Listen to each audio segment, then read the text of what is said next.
Chapter 21. Shadow's family has its say. Eventually, I think, I would have asked Shadow to be a man again, but instead, events made our decisions. I went nowhere for the next couple of days. The phone rang regularly, but I let voicemail collect the messages. David asked what I'd done about Shadow. He'd offered to go with me to the vet if I wanted to put him down. That had already been done, it seemed to me. Sally called more often, expressing concern for me. The only call I answered came from animal control. They had a report, the woman said, that a cat under my control had bitten a man named David Wilson. I would need to provide evidence that Shadow had all of his recent shots, in particular his rabies shot, she said. Otherwise, animal control would seize the cat and quarantine him. I called Dr. Perry, Shadow's veterinarian, and asked her to fax the necessary papers to animal control. One threat was resolved. The next afternoon, I was sitting on the couch reading a book when Shadow screeched so loud I thought some giant might have stepped on his tail.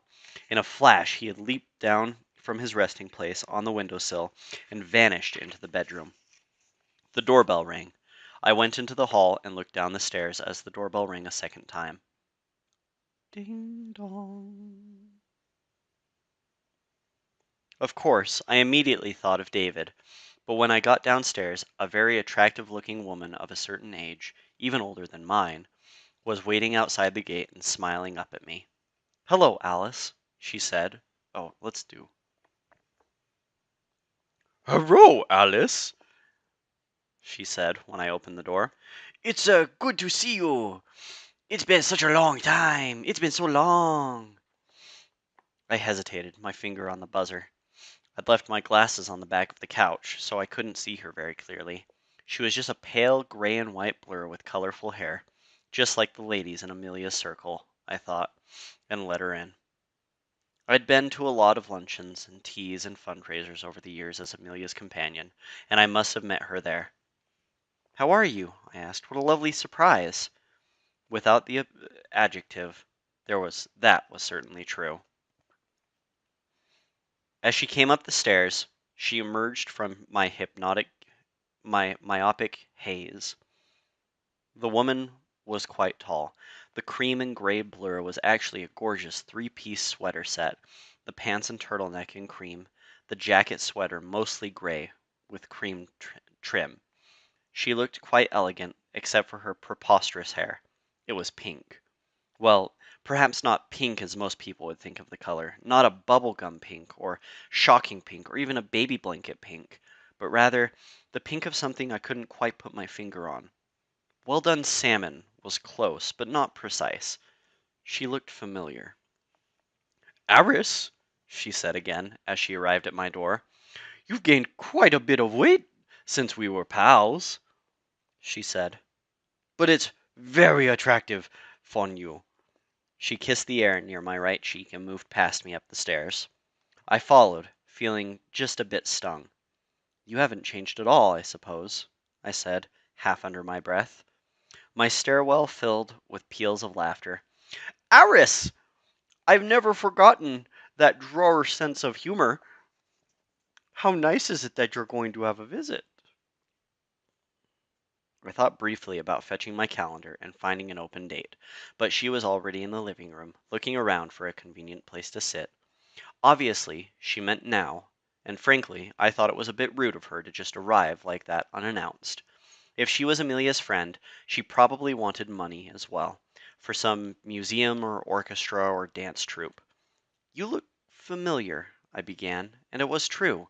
Examining her again, I thought she looked quite a bit like the actress, Shirley something, with that same lanky sexuality, but I knew we had never met. "However, I'm embarrassed to admit I don't remember your name or how we met. Please help me." The woman looked surprised. "I thought you recognized me," she said, "when you made that little comment about my not changing." "I was just being polite," I said, feeling less polite with every passing minute. She nodded. "Where, of course. That's you, too." She came closer. "My name is Mimi." I wrinkled my brow, hoping that would stir a memory inside. I don't think I know a Mimi. Is it short for something? Of course, She said, somewhat impatiently. it's short for your grandmother's name, Wilhelmina. But that's. You're talking about Mimi, my cat. She's been dead for several years now. Who are you? You of all people should understand, after what Shadow has put you through. She said, The cat you call Mimi was my ninth life. she said, and as her words continued to flow, I felt myself growing paler and paler. I liked the name, so I kept it for the next plane of existence. I suppose I was fond of you too. You really were my best companion, giving me plenty of freedom, taking me traveling, the places we saw, buying me a house at the beach. Oh, I suppose you could have served my steak more often, and I'll tell you, I really resented it the time you had to pour my helping out of the garbage can, too. I realized how faint I'd become when I felt her arms around me, the sweater soft against my skin as she led me to the sofa and settled me full length on it. There now, She said, you'll feel better in a moment, and we could have some tea. Ritter toasts with smoked salmon, or biscuits with clotted cream. I whimpered. I suppose her words should have been such an assault on my reason. I had certainly had plenty of evidence that Shadow was both man and cat, but somehow this new revelation was terribly distressing. Of course, everything she was just everything she said was just as I remembered it, and so was the look of her. I realized now that the only place I'd ever seen that particular shade of pink was in the patches that brightened the otherwise cream and gray coat of my first cat. I closed my eyes briefly, thinking that maybe when I opened them she would be gone, and indeed she was, but only for a minute. Shadow, I heard her calling. get out here, little brother. Your sister has come to call her. There was a brief interval. Now let's not pour this. Let's not pour this. What the fuck? Oh. Oh my god. Okay. She used. Oh my god. Okay. If you're quoting something inside of a quotations, do not use the full quotation. God damn it. I'm such a sweet little cat. Routine. We both know you've been up to. Let's see what you've become. Another pause. You've kept the whiskers, I see. Well, at least there's still some cat in you. Then I heard the bedroom door creak, heard footsteps in the hall, felt a weight on the cushions beside me. Not the weight of pause. You've upset Alice, Shadow said. Not nearly as much as you have, Mimi said. You've caused quite a bit of trouble, you know. Finally, I had the courage to look at him. His eyes had been waiting for mine, and his face was full of all the love we had shared. He was the man of my dreams once more. I need some time alone with my brother, Mimi said, rather dismissively. Shadow added more gently, we have some issues to resolve. Family business. You know how it is. In fact, I had no idea how it was. What do you want me to do?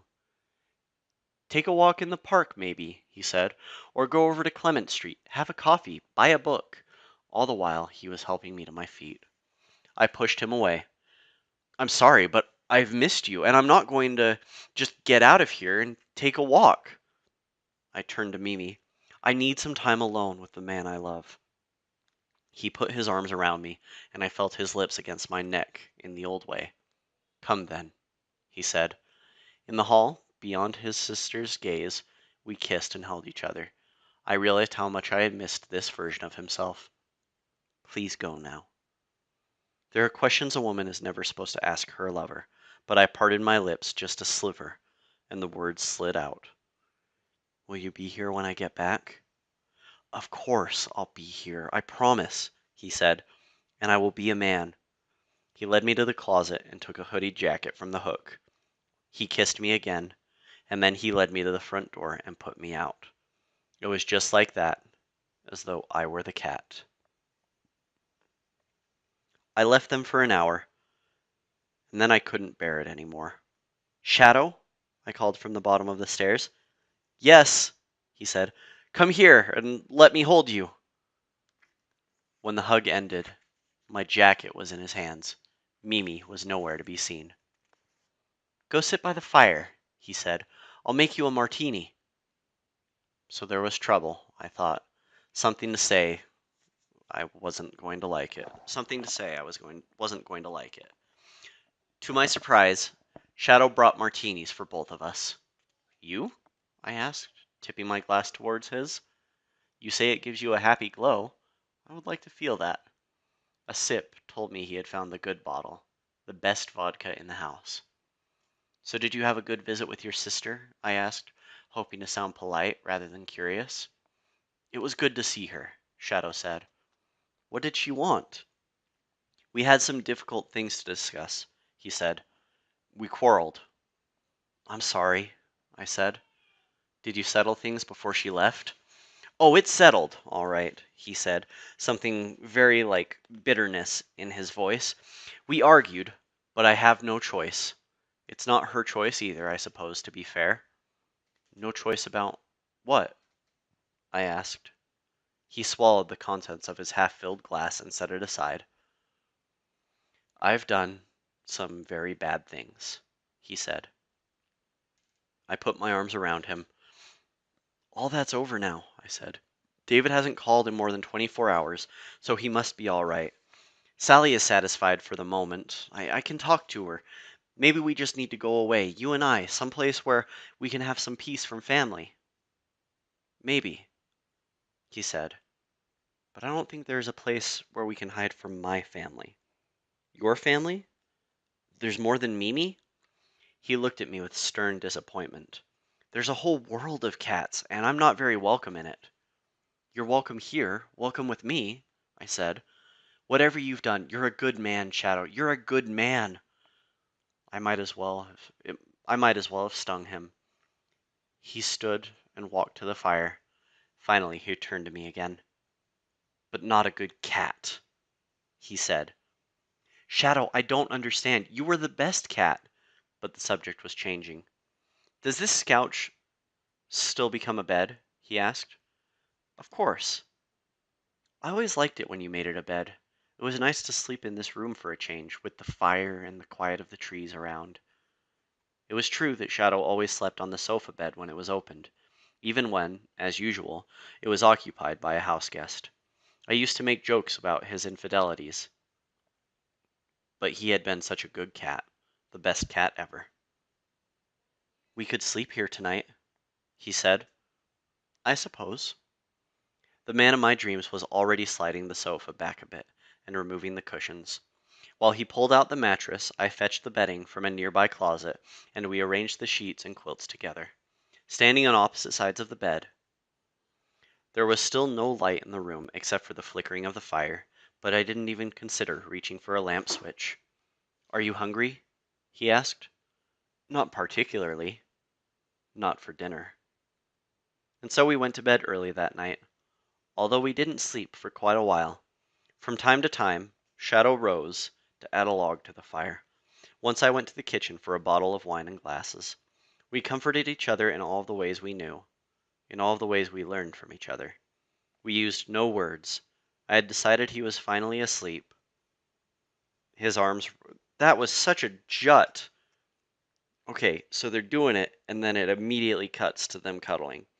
We used no words. I had decided he was finally asleep, his arms wrapped tightly around me, and I was beginning to doze myself, when at last he spoke.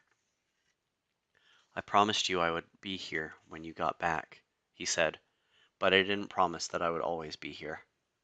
Shadow? I'm going away, he said. It's not what I want, But it's required. I have no choice. Why? Because I've done bad things, he said.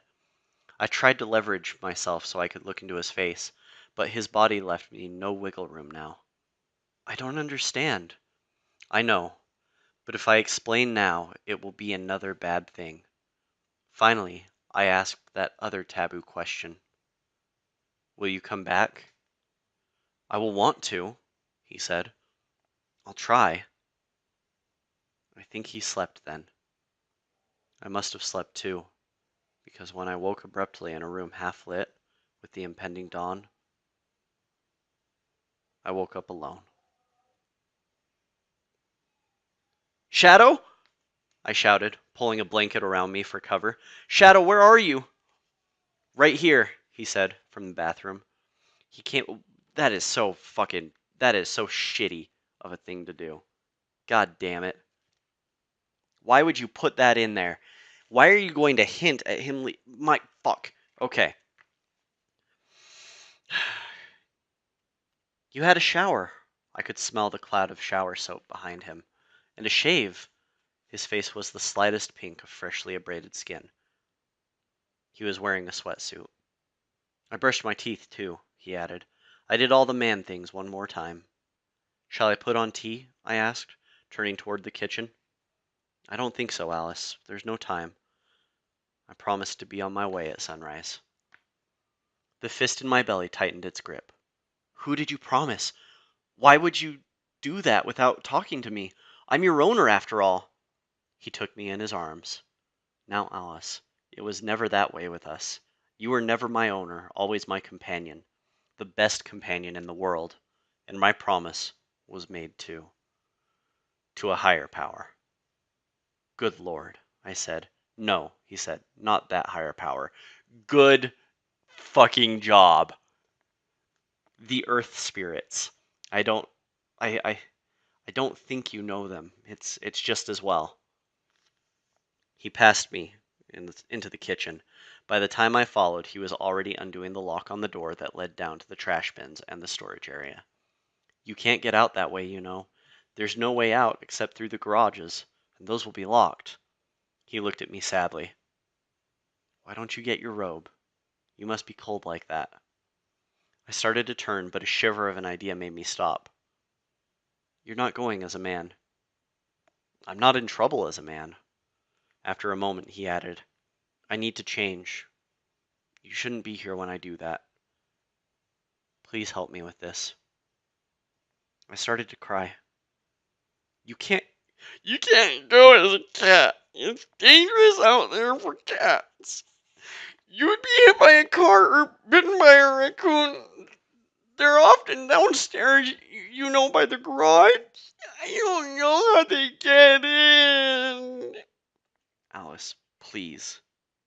I swallowed. Then wait just a minute while I get your collar. I know exactly where I left it. At least if you. I stopped, not wanting to say what was in my mind. If you get in trouble, someone will call me. I'll be able to help. The man of my dreams smiled and came close. His hands fell lightly on my shoulders, and his lips brushed my forehead, my cheek, my lips, and once again, my neck. All right, he said. Go get the collar. I was in It was in my sock drawer, right where I'd put it. I took another second to trade my blanket for a robe, but I don't think I could have been gone for more than a minute. When I returned, I thought at first he had been gone. He had gone. It took me a minute to see him, sitting in perfect cat posture on a chair that I had moved into the kitchen so Shadow the man could have a place to sit while I cooked. I scratched his head and stroked his fur. Somehow I managed not to cry. The collar had been in my sock drawer because Shadow always hated wearing it. Once, when I took it off so he could be bathed and groomed, I had mercy and left it off.